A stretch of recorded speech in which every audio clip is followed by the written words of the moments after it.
कोई पद ही नहीं है। देश के प्रधानमंत्री को आतंकवादी भयोत्पादक जैसा पद यूज करना मल्लिकार्जुन खड़गे जी को शोभा नहीं देता, क्योंकि उनका उम्र 94 साल का उम्र है उनका।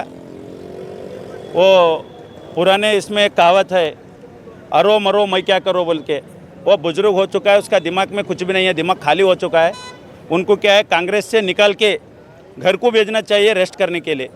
94 की उम्र में दिमाग में कुछ भी नहीं रहता। उनके डिप्रेशन में उनके पूरा खानदान आतंकवादियों भयोत्पादकों को जला के, उनका पूरा परिवार को जला के राख कर दिया है। वो उनका दिमाग में बार बार आ रहा। वो मेरे ख्याल से वो सोनिया गांधी के परिवार को बोलते बोलते नरेंद्र मोदी जी को बोला, ऐसा लग रहा है। उनका उम्र हो चुका है, उनको ये बात शोभा नहीं देता। नहीं तो पूरे भारत में उनके खिलाफ कहाँ भी गए तो भारतीय जनता पार्टी के कार्यकर्ता ही नहीं, देश के जनता भी इनको कहाँ भी गए तो जूता से मारने का काम करेगा बोल के ಬಿಜೆಪಿಯ ನಾಯಕರು ಕೆಲವು ಇಲ್ಲ ಸಲ್ಲದ ಮಾತುಗಳನ್ನ ಯಾರು ಮಾತಾಡಿದ್ರ ಅವ್ರ ಹಿನ್ನೆಲೆ ನೋಡ್ಬೇಕು. ಅವ್ರು ಏನಂತ, ಅವ್ರ ಹಿನ್ನೆಲೆ ಏನಿತ್ತು, ಅವ್ರು ಈಗೇನದ, ಅವ್ರ ರಾಜಕೀಯದಲ್ಲಿ ಬಂದು ಎಷ್ಟು ವರ್ಷ ಆಯ್ತು, ಬಂದ್ಮೇಲೆ ಏನ್ ಮಾಡ್ತಾ ಇರ್ತಾರೆ ಅದನ್ನೆಲ್ಲ ಪರಿಶೀಲನೆ ಮಾಡಿ ಪೊಲೀಸರು ಅಂತ ವ್ಯಕ್ತಿಗಳ ವಿರುದ್ಧ ಈಗಾಗಲೇ ಈ ಬೀದರ್ನ ಸಿಟಿ ಮಂಡಲ ಅಧ್ಯಕ್ಷರಾದಂತ ಶಶಿ ಹೊಸಳ್ಳಿ ಅವರು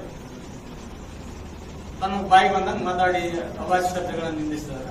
ಅದಕ್ಕೆ ಸೋಮವಾರ ಕೇಸು ಸರ್ಕಾರ ಮಾಡಬೇಕು, ಇಲ್ಲ ಅಂದ್ರೆ ನಮ್ಮಲ್ಲಿ ಯಾರೋ ಒಬ್ರು ಅವ್ರ ವಿರುದ್ಧ ನಾವು ಪ್ರಕರಣ ದಾಖಲೆ ಮಾಡಬೇಕಂತ ತೀರ್ಮಾನ ಮಾಡಿದ್ದೀವಿ, ಮಾಡೇ ಮಾಡ್ತೀವಿ.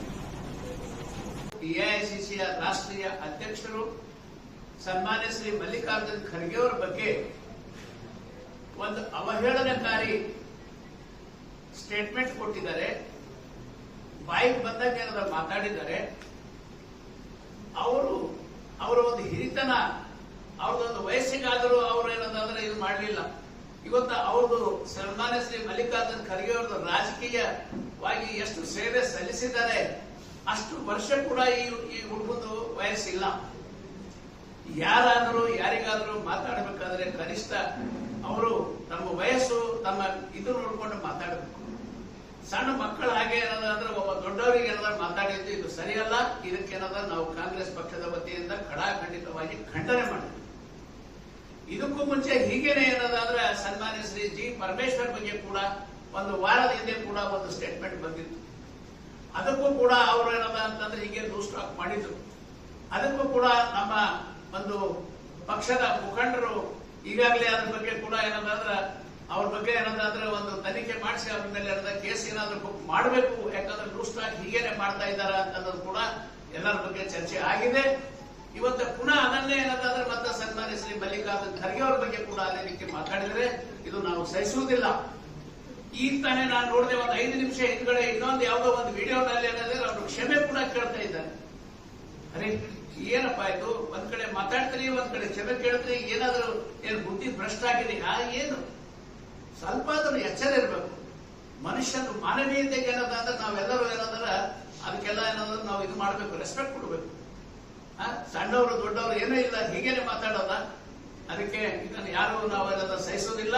ಇನ್ ಮೇಲೆ ಏನಾದ್ರೂ ಆಯ್ತು ಅಂದ್ರೆ ನಾವು ಕ್ರಿಮಿನಲ್ ಮೊಕದ್ದಮೆ ಮಾಡ್ಬೇಕಾಗ್ತದ ಅಂತ ನಾನು ಈ ಒಂದು ಎಚ್ಚರಿಕೆ ಏನಂದ್ರೆ ನಾವು ಕೊಡ್ತಾ ಇದ್ದೇವೆ. ಇದನ್ನು ಸಹಿಸೋದಿಲ್ಲ. ಯಾವುದೇ ರಾಜಕೀಯದಲ್ಲಿ ಮಾತಾಡಬೇಕಾದ್ರೆ ರಾಜಕೀಯವಾಗಿ ಅವರು ಸ್ಟೇಟ್ಮೆಂಟ್ ಮಾಡಲಿ, ಸಂತೋಷ ಇದೆ. ನಾವು ಏನಂದ್ರೆ ಇವತ್ತ ಪರ ವಿರೋಧ ಪಕ್ಷ ಇದರಲ್ಲಿ ಇದೆ, ರಾಜಕೀಯದಲ್ಲಿ ಇದೆ. ಇವತ್ತು ನಾವು ರೂಲಿಂಗ್ ಗವರ್ಮೆಂಟ್ ನಲ್ಲಿ ನಾವು ಕಾಂಗ್ರೆಸ್ ನಲ್ಲಿ ಇದ್ದೀವಿ. ಬಿಜೆಪಿದವರು ಸುಮಾರು ಮಾತುಗಳು ಆಡ್ತಾರ, ಪರವಾಗಿಲ್ಲ. ಅದಕ್ಕೆ ನಾವೇನಂದ್ರೆ ಆನ್ಸರ್ ಮಾಡ್ತೀವಿ, ಅದಕ್ಕೆ ವಿ ಆರ್ ರೆಸ್ಪಾನ್ಸಿಬಲ್. ಬಟ್ ಅದನ್ನ ಬಿಟ್ಬಿಟ್ಟು ವೈಯಕ್ತಿಕವಾಗಿ ಈ ರೀತಿ ಏನಾದ್ರು ಮಾತಾಡ್ತಾರಂದ್ರೆ we are not going to tolerate all those nonsense things. ಅದಕ್ಕೆ ಇವತ್ತು ನಾವೆಲ್ಲರೂ ಇವತ್ತು ನಮ್ಮ ಪಕ್ಷದ ಎಲ್ಲ ಹಿರಿಯರು ಇವತ್ತ ಸಾಕಷ್ಟು ಜನ ಇಲ್ಲೆಲ್ಲ ನಿಂತ್ಕೊಂಡಿದ್ದಾರೆ.